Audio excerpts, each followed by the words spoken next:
Hello everyone, welcome to another video lesson. So it's been a long time since I made my last video lesson.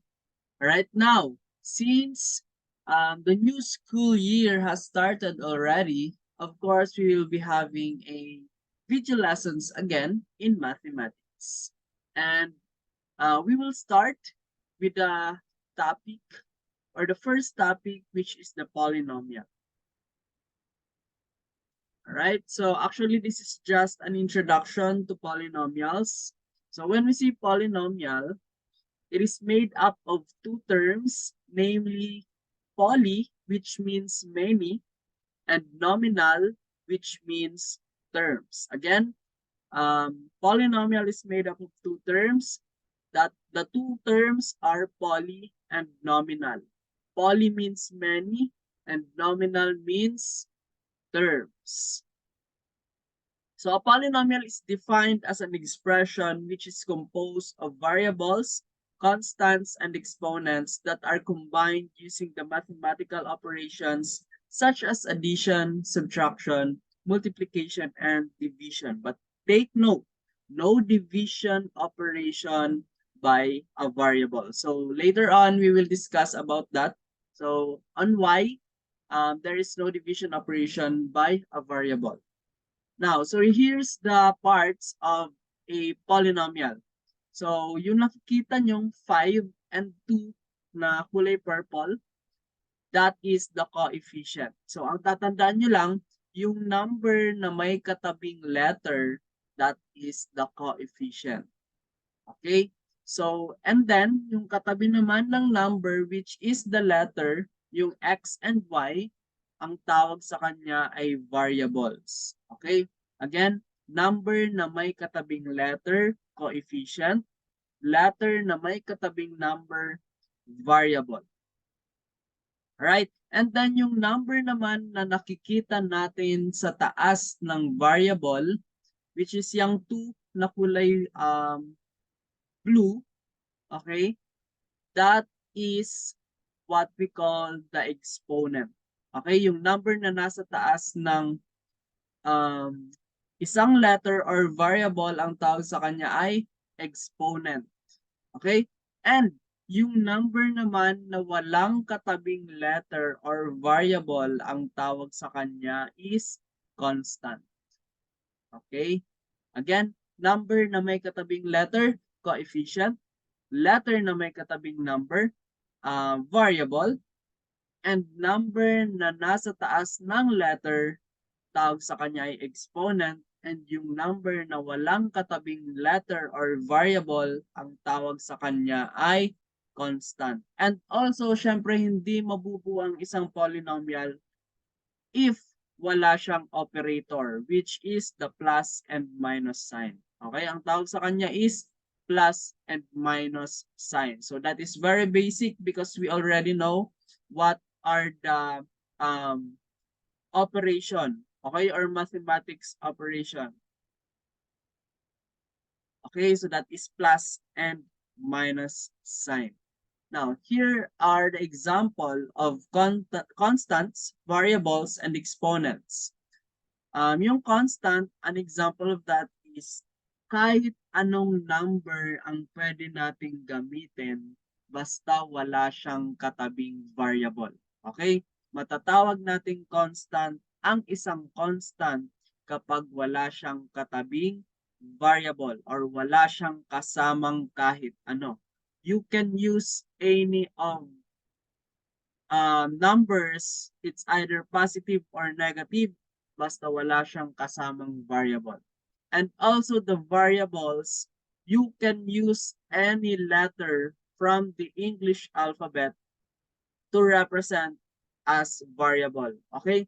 Pwede natin gamitin kahit anong letter sa English alphabet para i-represent ang variable. Okay? Now, ganito sa variable.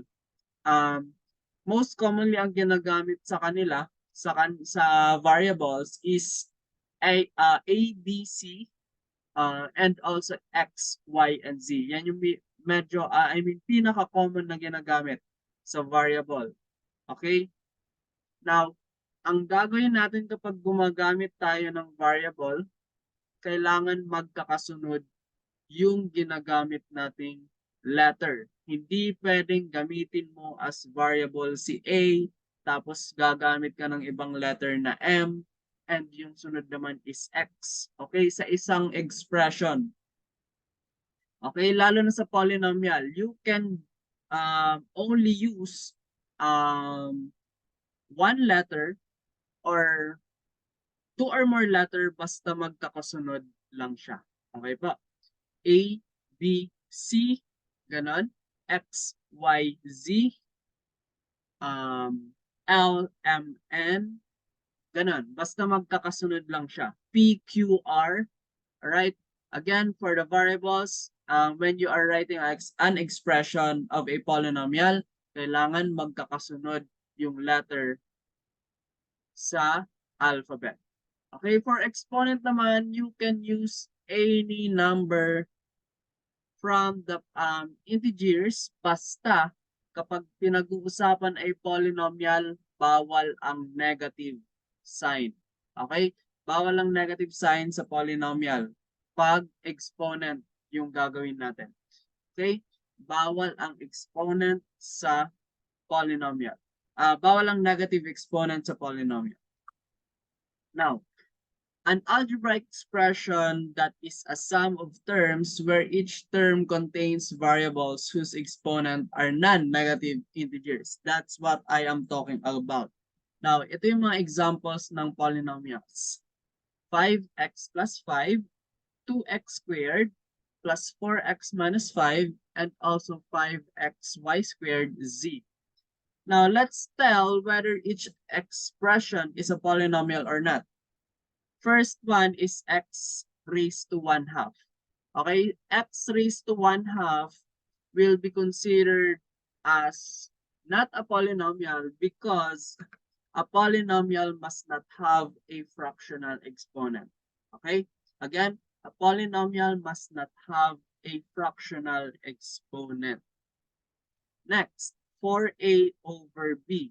So this is also not a polynomial because if we are recalling the definition a while ago, a polynomial must not have or no division by a variable. Okay, no division operation by a variable. So now, since meron tayong nakikitang variable sa denominator, or i-divide natin yung variable sa isang expression, ibig sabihin hindi siya polynomial. Bakit?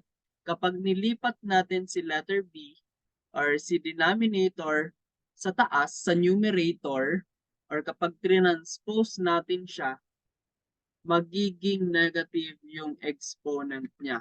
Okay? So, di ba kapag meron tayong nakikitang variable na letter lang mismo, meron tayong kinukonsider na invisible one sa exponent niya. Okay? So kapag nilipat natin or itinabi natin si letter B from the denominator to numerator, or tinabi natin si letter B kay A, yung positive 1 na exponent niya magiging negative na. Okay? So this is not a polynomial. Right? Because a polynomial must not have a negative exponent. Okay? So yan yung sinasabi ko kanina. Now, let's proceed to the types of a polynomials. Polynomials have three different types and are classified based on the number of terms in it. So, meron tayong tatlong types of polynomials dito. We have the monomial, binomial, and trinomial. So, these polynomials can be combined using addition, subtraction, multiplication, and division, but is never division by a variable. So ito yung sinasabi ko kanina. So again, an example of non-polynomials are an expression having a fractional exponent and also having a negative exponent. Okay, so isa-isayin natin yung types of polynomial. First, the monomial comes from the word mono.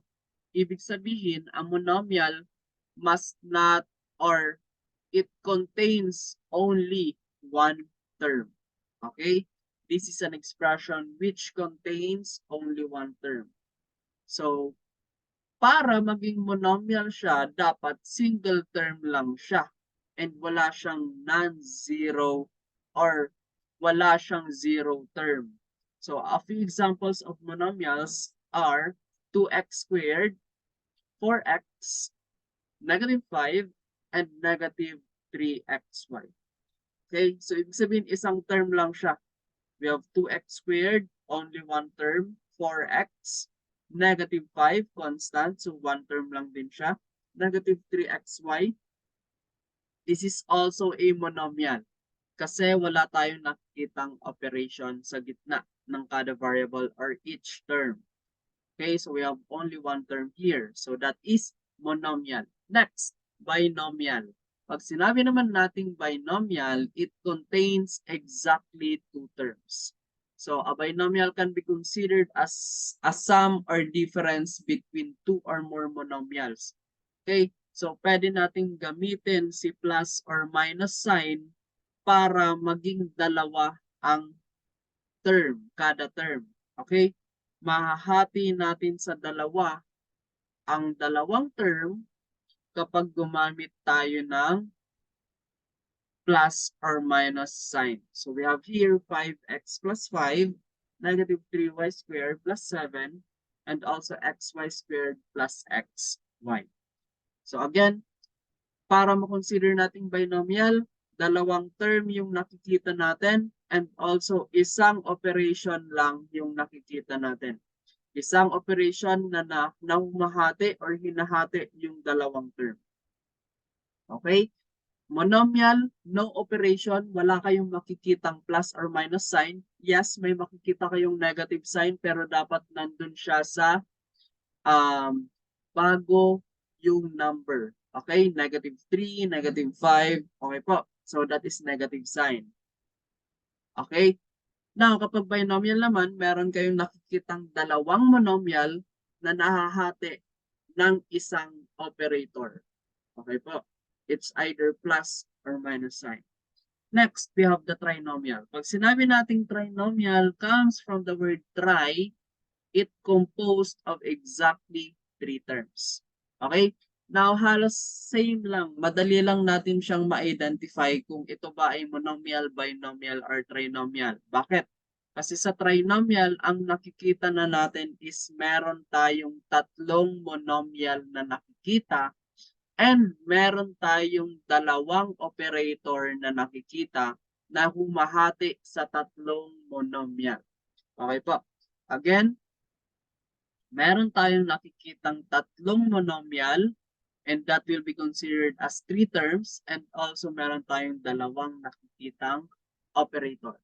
Again, monomial, no operator, one term. Binomial, isang operator, two terms or two monomials. And also for the trinomial, tatlong terms or tatlong monomial na hati ng dalawang operator. Okay? That is the types of polynomial. Now, try natin i-classify or i-identify whether it is a monomial, binomial, or trinomial. Okay? So, negative 11x raised to 7 minus 4x raised to 4 minus 3x squared, that is trinomial. Okay? Kasi meron tayong dalawang operator na nakikita and tatlong monomial na nakikita. Number 2, that is binomial. Okay? Because isang operator lang yung nakikita natin and dalawang monomial yung nakikita natin. Number 3, same with number 2, that is binomial. Number 4, no operator, so this is monomial. As well as number 5, since yung negative sign ay nasa unahan, no operator then, that is monomial. And for number 6, that is trinomial. Now, take note, titingnan lang natin yung plus or minus sign na nagsiseparate sa kada term. Again, look for the plus or minus sign separating the terms. And then after that, we can count the number of terms and name the expression accordingly. Okay? Now, let's proceed to the degree of a term. So, in a polynomial of one variable is simply the exponent of the variable. Okay? Again, pag sinasabi nating degree, that is just an exponent. Degree, exponent, exponent, degree. Pag may hinahanap na degree, just simply remind yourself that that is just an exponent. Okay? Now, if the term has two or more variables, the degree term is the sum of the exponent. Okay? Again, so dito sa degree of a term, again, pag hinahanap yung degree, ang titingnan, exponent. Pag degree, ang titingnan, exponent. Now, let's try. For example, sabi dito, if the term has two or more variables, the degree term is the sum of the exponent. So, for example, we have here x squared plus y cubed. Ayan. Again, pag hinahanap yung degree ng term, titingnan muna natin na una is yung exponent. After tingnan si exponent, tingnan nyo naman yung variable. Okay po. After tingnan si exponent, tingnan si variable. And kapag isa lang yung variable, okay? I mean, kapag dalawa or marami yung nakikita nyong variable, ang kailangan nating gawin is kunin yung sum ng exponent. Or in simple words, i-add lang daw natin yung exponent niya. Okay? Again, find the degree. Just simply look at the exponent. Okay? After looking at the exponent, look at the variable. And then after looking at the variable, if it is two or more variable, just add the exponents. Now ngayon, since magkaiba, we have x and y, i-add lang daw natin si exponent. So that is 2 plus 3 is equal to 5. So ibig sabihin, yung degree natin ay 5. So ganun lang siya kadali. Again, degree, degree, degree, exponent, exponent, degree. Same lang siya. Okay po. Kapag magkaiba or kapag madami yung variable, add the exponent. Next, let's proceed to the degree of a polynomial. When we are talking about the degree of a polynomial, it is defined as the highest degree of a monomial within a polynomial. Thus, a polynomial equation having one variable which has the largest exponent is called a degree of a polynomial. Now, dito naman sa degree of a polynomial, again, unang titingnan is yung exponent. And then after tingnan yung exponent, sa variable naman tayo. Now, kapag isa lang daw yung variable na ginamit, ang kukunin daw natin is yung largest exponent or yung highest number of exponent sa isang expression. So, ganun lang siya kadali. Degree of a term, kapag magkakaiba or kapag marami yung ginamit na variable, add the exponent. Degree of a polynomial, kapag isa lang yung variable, kunin mo yung largest exponent and yun na yung degree ng polynomial nyo. Okay, for example, we have here the constant or zero. Since wala tayong variable na nakikita dito sa example, and syempre wala talagang variable sa isang constant, wala siyang degree. Okay, 0 degree siya. Kapag linear naman, of course, isa lang yung nakikita nating variable. Okay, and that is 1 degree. So for quadratic naman, meron tayong 2 degree. Trinomial, we have 3 degree. And for quartic, meron tayong 4 degree. Okay, now let's proceed to the last topic for this video, the terms of a polynomial. Now, since alam na natin si monomial, si binomial, si trinomial, yung types ng polynomial, madali na lang natin ma-identify yung terms of a polynomial kasi halos same lang siya doon. Sabi dito, the terms of a polynomials are the parts of the equation which are generally separated by plus or minus signs. So each part of a polynomial in an equation is a term. So yun nga yung sinasabi ko, kapag may nakikita tayong plus or minus sign, ibig sabihin yung kada term or yung kada monomial na in between of that sign or operator, yun na yung terms natin. So for example, in a polynomial, say, let's say 2x squared plus 5x plus 4, the number of terms will be 3. Okay? Bakit? Kasi meron tayong nakikitang dalawang operator and meron tayong nakikitang tatlong monomial. So that is 3 terms. Okay po. So ganito, pinag-breakdown lang natin. We will just classify the polynomial based on the number of terms in it. So x cubed minus 2x squared plus 3x plus 4. Instead, yung operators na nakikita natin dito, okay? Yung operators na nakikita natin dito, ginawa natin comma. Okay, so yung terms niya is 4. We have 4 terms. Bakit? Kasi meron tayong 4 na monomial. X cubed, negative 2x squared, 3x, and 4. And yung degree niya naman, since meron tayong isang variable lang dito, again, ang kukunin natin is yung highest degree or highest or largest exponent ng isang expression. Okay? So that is it for our video lesson for this video. Okay? So I hope you learned something from the polynomials we've discussed today. So that is just an introduction to polynomial. So next video, we will discuss about the operations, okay, of polynomial. We will discuss the on how to add, subtract, multiply, and divide polynomial. Right, and that is it for our discussion. Thank you so much for watching. Please follow or subscribe this channel for more videos and updates. All right, thank you so much.